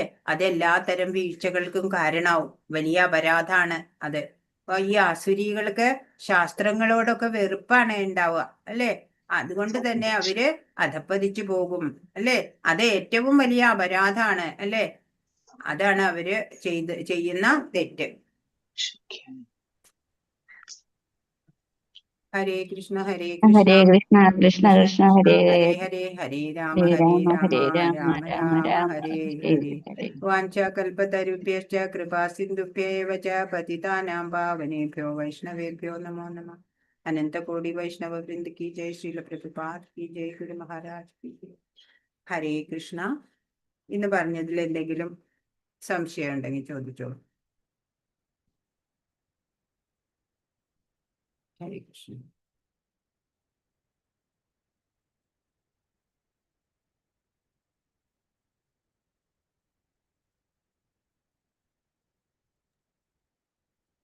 മാതാജി, കലിയുഗത്തിൽ ആരെല്ലാം തമ്മിലാണ് മത്സരം നടക്കുന്നത്?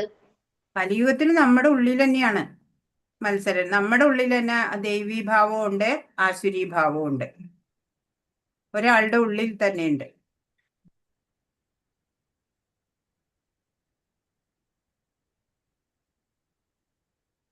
ആദ്യം ഒന്നാമത്തെ ചോദ്യോത്തരം മുതൽ വായിച്ചോളൂ.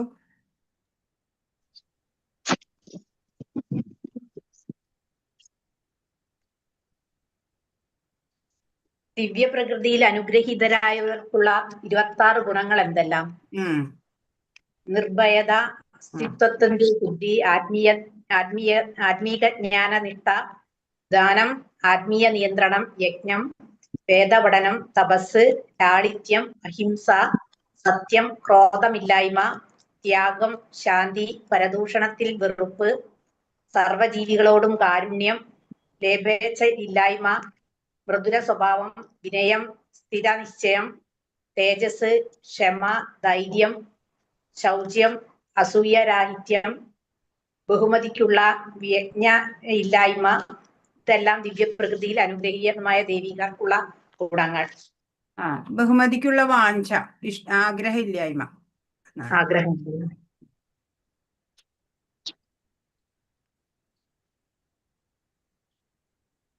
അടുത്തത് വായിച്ചോളൂ. അർജുനൻ ഏതു ഗുണത്തിൽ പിറന്നവനാണ്? ദൈവിക ഗുണത്തിലല്ലേ? അതെ. ശ്ലോകം 20 ആരെ കുറിച്ചാണ് ഭഗവാൻ പറയുന്നത്? കുന്തിപുത്രനെ കുറിച്ച്. ശ്ലോകം 20 അസുര സ്വഭാവമുള്ളവരെ കുറിച്ച്. ഗണത്തിൽപ്പെട്ടവർ. അസുര സ്വഭാവമുള്ളവരെ അതെ.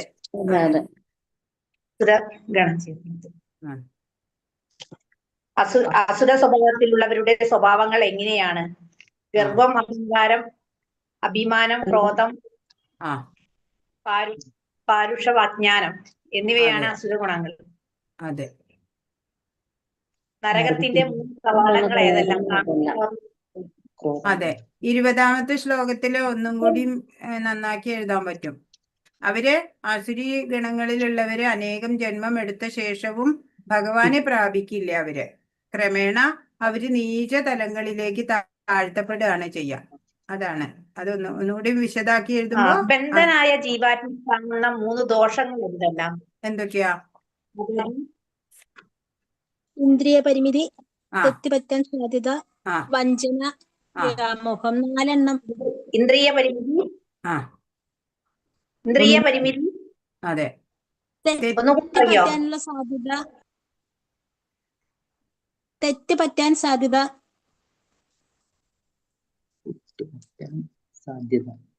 ഇന്ദ്രിയ പരിമിതി, തെറ്റുപറ്റാനുള്ള സാധ്യത, പിന്നെ വഞ്ചന, പ്രവണത, വഞ്ചിക്കാനുള്ള പ്രവണത. മനുഷ്യ സമൂഹത്തിലെ ഏതെല്ലാം വീഴ്ചകൾക്കും കാരണം എന്താണ്? കാമം, ക്രോധം, ആ ലോഭം, ലോ അല്ലെ? ലോഭം, അത്യാഗ്രഹം.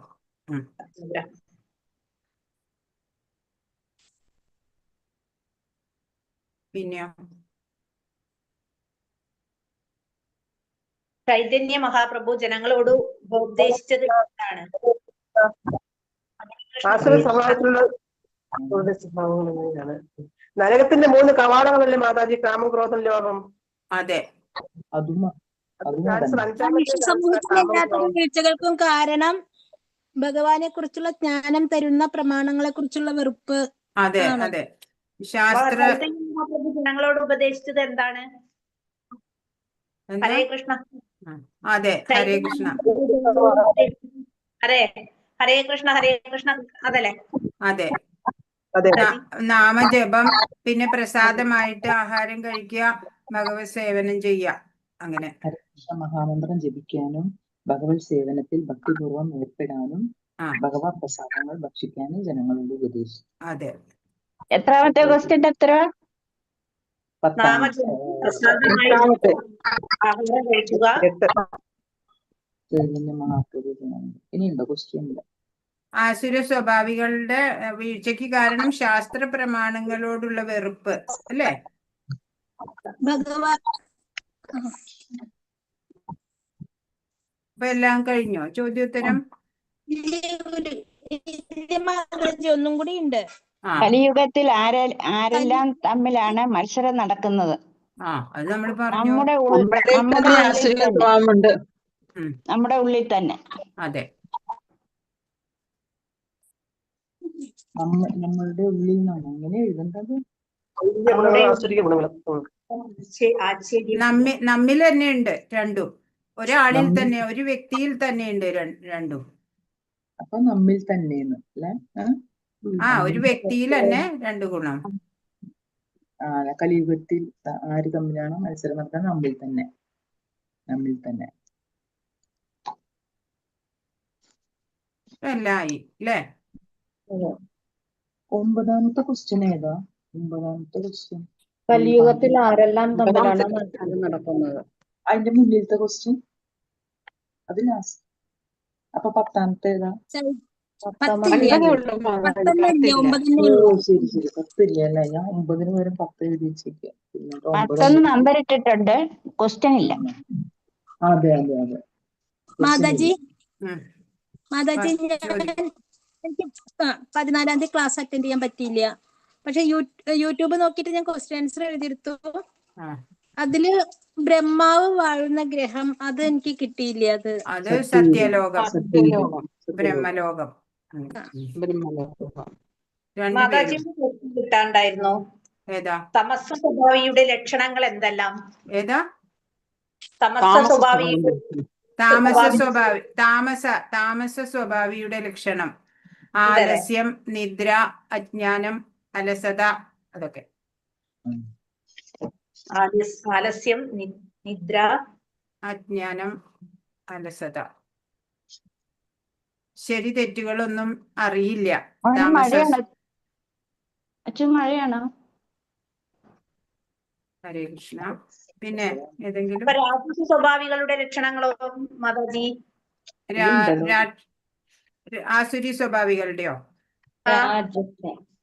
അത് നമ്മൾ ദമ്പം, ദർപ്പം, അതിമാനം, ക്രോധം, പാരുഷ്യം, അജ്ഞാനം, അഭിജാത എന്നൊക്കെ പറഞ്ഞില്ലേ? ക്രോധം, പാരുഷ്യം 4ാമത്തെ ശ്ലോകത്തിന്റെ ഭാവാർത്ഥത്തിൽ വിവർത്തനത്തിലുണ്ടത്. 4ാമത്തെ ശ്ലോകം ടെക്സ്റ്റ് ഉണ്ടോ കയ്യില്? അപ്പൊ അത് ദമ്പം, ദർപ്പം, ക്രോധം, പാരുഷ്യം, അജ്ഞാനം, അങ്ങനെയൊക്കെയാണ്.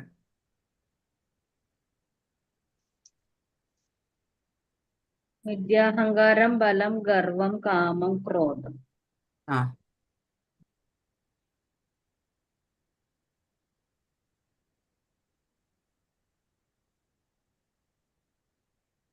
പിന്നെ ഏതെങ്കിലും?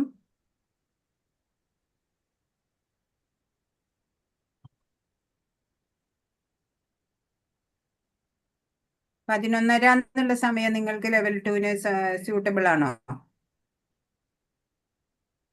മാതാജി ഒരൊറ്റ ഒന്നും കൂടെ ഉണ്ട്. മനസ്സിൽ അടിഞ്ഞുകൂടിയ മുൻജന്മ കർമ്മങ്ങളിലെ എങ്ങനെ തുടച്ചു മാറ്റാം എന്നുള്ളത്. നാമജപം. നാമജപം. മാതാജിക്ക് ഈ സമയം ശരിയാവണില്ലേ? 3 to 4?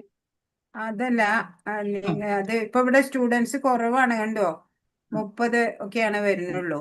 അപ്പൊ അങ്ങനെ ഒരു ക്ലാസ് നിലനിർത്തി പോകാൻ ഇപ്പൊ 11:30 എന്ന് പറഞ്ഞാൽ 60 പേരൊക്കെ ഉണ്ട്. അപ്പൊ അതിന്റെ കൂടെ ആഡ് ഓൺ ചെയ്താലോ എന്ന് വിചാരിക്കുകയാണ്. അങ്ങനെ ഒരു പ്രപ്പോസൽ തോന്നാണ്.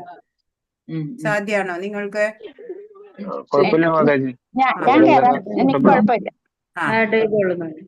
ബുദ്ധിമുട്ടുള്ളവരാരൊക്കെയാ? മാതാജി, എനിക്ക് ബുദ്ധിമുട്ടുണ്ട്. എനിക്ക് വേറെ ഏതെങ്കിലും class second level 2 അടിയത്ത് 3 to 4 3 to 4 ഈ ടൈമില് 3 to 4 ഉള്ളതാണ് ഇപ്പൊ മാറ്റാം എന്നുള്ള ഒരു ആശയം കൊണ്ടുവരണത്. ആളില്ലാത്ത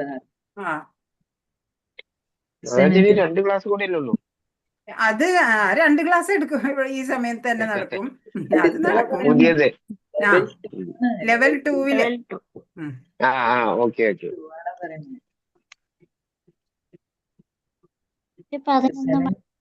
7:30 ക്ലാസ്സിൽ കയറിയാൽ മതി. പറ്റില്ല, അല്ല 11:30 പറ്റില്ലെങ്കിൽ 7:30 ക്ലാസ്സിൽ ജോയിൻ ചെയ്താൽ മതി. 7:30 ഉണ്ടാവില്ല. 7:30 6:30 ഉണ്ടാവില്ല.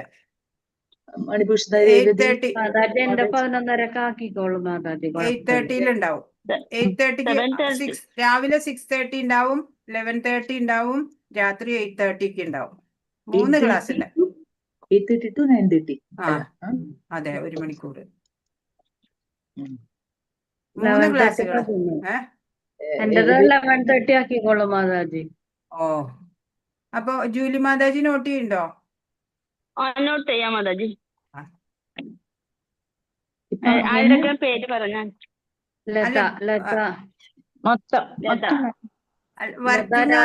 ആരും ഇപ്പൊ ജോലിക്ക് പോകുന്നവരുണ്ടാവില്ലല്ലോ ഈ സമയം. 3 മണിക്ക് ക്ലാസ് അറ്റൻഡ് ചെയ്യണവര് ജോലിക്ക് പോകുന്നവരല്ലായിരിക്കും, അല്ലേ? അതെ മാതാജി. ആണോ? ജോലിയിൽ ഇരുന്നുകൊണ്ടാണ് ചെയ്യുന്നത് മാതാജി. ആണോ? ഹരേ കൃഷ്ണ. 3 മണി ഒരു ഫ്രീ ടൈമാണ്, അതുകൊണ്ടാണ്. 11:30 ഫ്രീ അല്ല അല്ലേ? 11:30 കുഴപ്പമില്ല. 11:30 കുഴപ്പമില്ല. അത് പേരെടുത്തിട്ടോ? ഭവജിയുടെ ബാബു. ബാബു. ബിന്ദു ബി. നിഷ.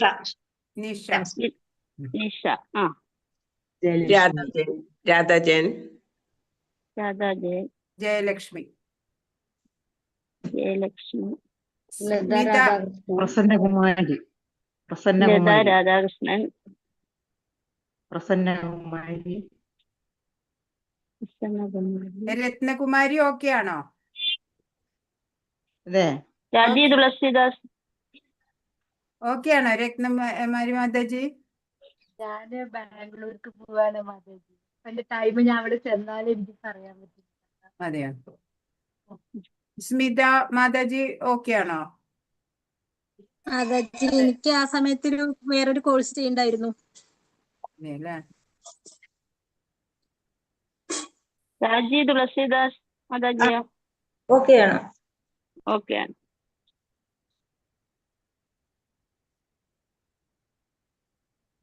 രമണി മാതാജി, രമണി മോഹൻ ഓക്കെ ആണോ?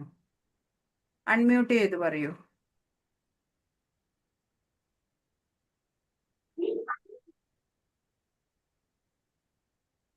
ഉഷ സുനിൽ കുമാർ. ഉഷ മാതാജി റെഡിയാണോ? അൺമ്യൂട്ട് ആക്കി പറയണേ.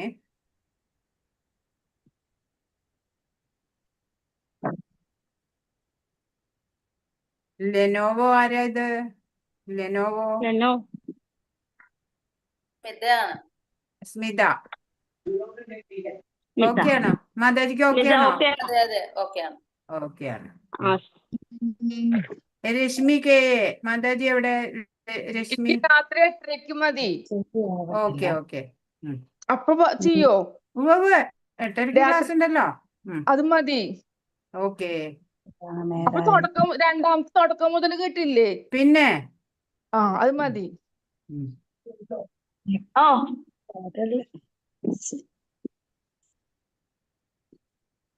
സതീരത്ന മാതാജിക്ക് ഓക്കെ ആണോ? അൺമ്യൂട്ട് ചെയ്ത് പറയൂ.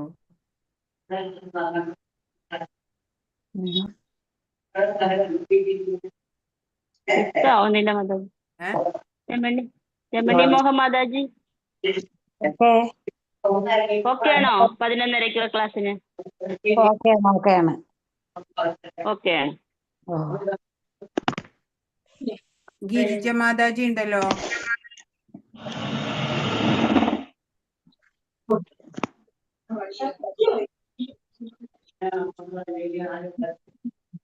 രാധാമണി മാതാജിയോ? രാധമ്മ നായർ മാതാജി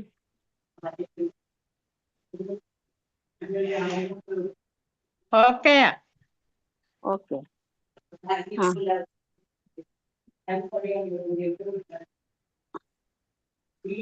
മാതാജി എനിക്ക് 8:30 പറ്റുള്ളൂ രാത്രി മാതാജി. രാത്രി സതീരത്ന മാതാജിക്ക് 8:30. 8:30. ആ ഓക്കെ.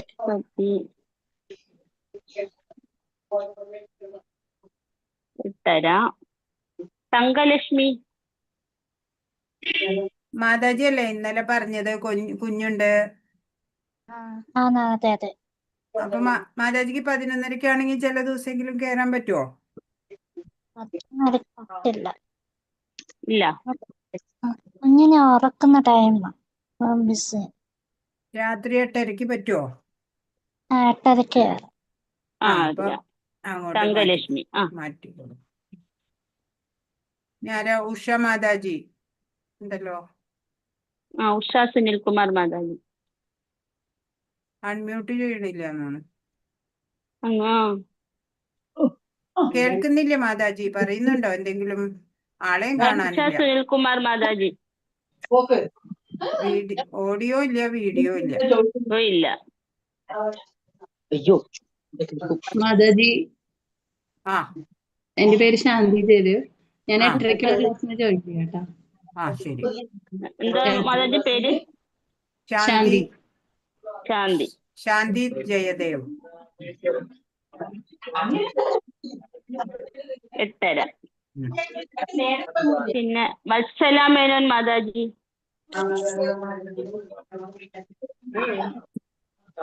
വത്സല മാതാജിക്ക് എപ്പോഴാ സമയം നന്നാവുക? അൺമ്യൂട്ട് ചെയ്ത് പറ മാതാജി.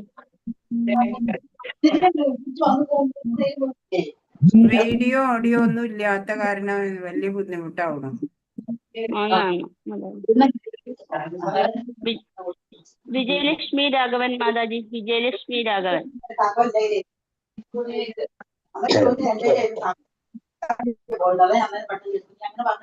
അവര് ഇതൊക്കെ ഉള്ളൊരു ഫോൺ ചോദിക്കാം മാതാജി. ഫോൺ വിളിച്ച് ചോദിക്കാം.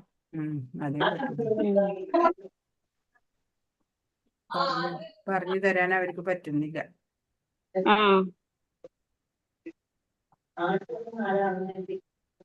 ശരി. അപ്പോഴെന്നാ വേറെ രശ്മി മാതാജി പറഞ്ഞായിരുന്നു. രശ്മി മാതാജി 8:30. രശ്മി 8:30.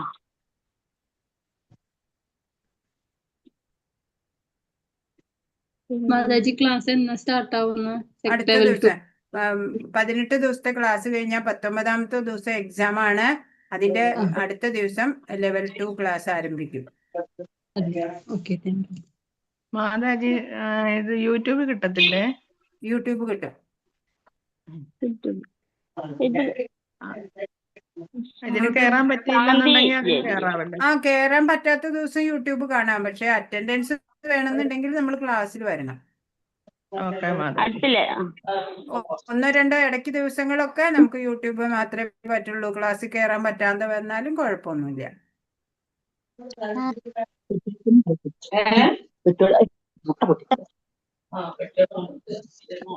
വേറെന്തെങ്കിലും?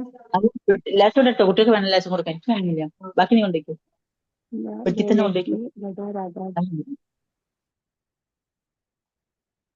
മാതാജി എക്സാം എങ്ങനെയായിരിക്കും? എക്സാം 1 വേർഡ് ആയിരിക്കും. അത് ക്വസ്റ്റ്യൻ പേപ്പർ തരും. മാതാജി പറഞ്ഞു അതിൽ തരും. ഓപ്ഷൻ ഉണ്ടായിരിക്കുവോ? ഓപ്ഷൻ ഉണ്ടാവും. നമ്മൾ എന്നിട്ട് അത് ആ എഴുതിയിട്ട് അയക്കണോ? ആ തങ്കലക്ഷ്മി മാതാജി എന്താ ചോദിച്ചത്? നാളെ തൊട്ട് 8:30യുടെ ക്ലാസ്സിനാണോ കയറണ്ടേ? അല്ല അല്ല അല്ല, നാളെ തൊട്ട് കയറണമെന്നില്ല. ഇവിടെയാണല്ലോ ഇപ്പൊ അറ്റൻഡൻസ് ചെയ്തുകൊണ്ടിരിക്കണേ. ഈ ലെവൽ 1 ക്ലാസ് കഴിയുമ്പോഴത്തെ കാര്യമാണ് പറഞ്ഞത് കേട്ടോ. മാറ്റം അപ്പോഴേ ഉണ്ടാവുള്ളൂ. ഇപ്പൊ നമ്മൾ 2 ക്ലാസ്സും കൂടിയും പരീക്ഷയും കൂടെ നമ്മൾ ഇതേ സമയത്ത് തന്നെ.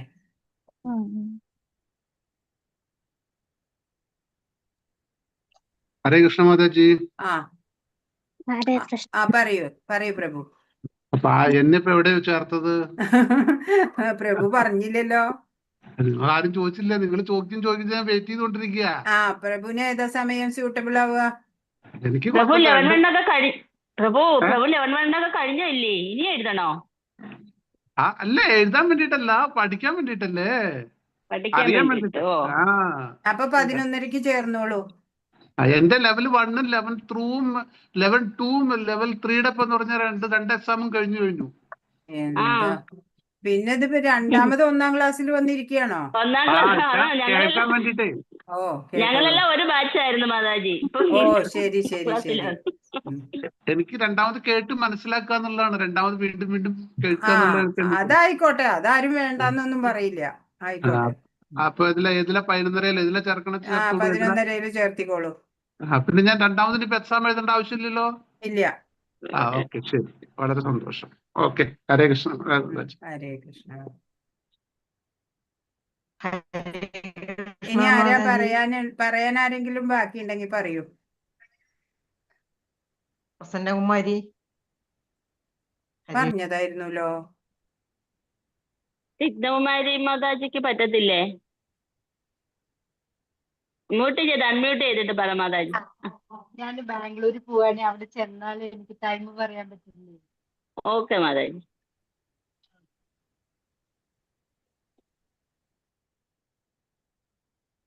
നമ്മുടെ ഒരു കൃഷ്ണകുമാർ പ്രഭു ഉണ്ടായിരുന്നു, എന്നും കയറുന്ന പ്രഭു ഇപ്പൊ കാണുന്നില്ല. 2 ദിവസമായിട്ട് കാണുന്നില്ല.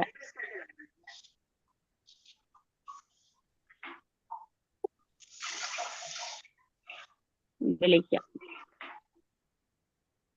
അപ്പൊ എല്ലാതും ആയോ ജൂലി മാതാജി?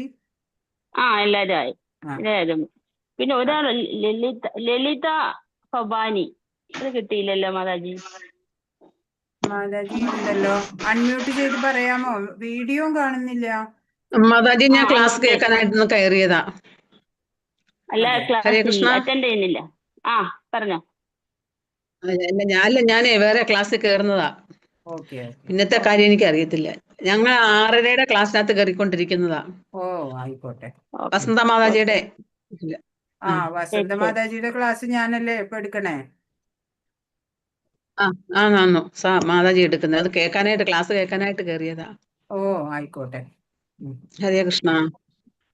മാതാജിയൊക്കെ ഡിവൈഡ് ചെയ്യും. മാതാജി ഏതിലാ ഇനി ലെവൽ 2ലേക്ക് മാറണേ? 6:30യുടെ ബാച്ചിന് ഇല്ല. ലെവൽ 2 വേറെ സമയം എടുക്കണം. നമ്മുടെ ക്ലാസ്സിൽ പറയാം മാതാജി.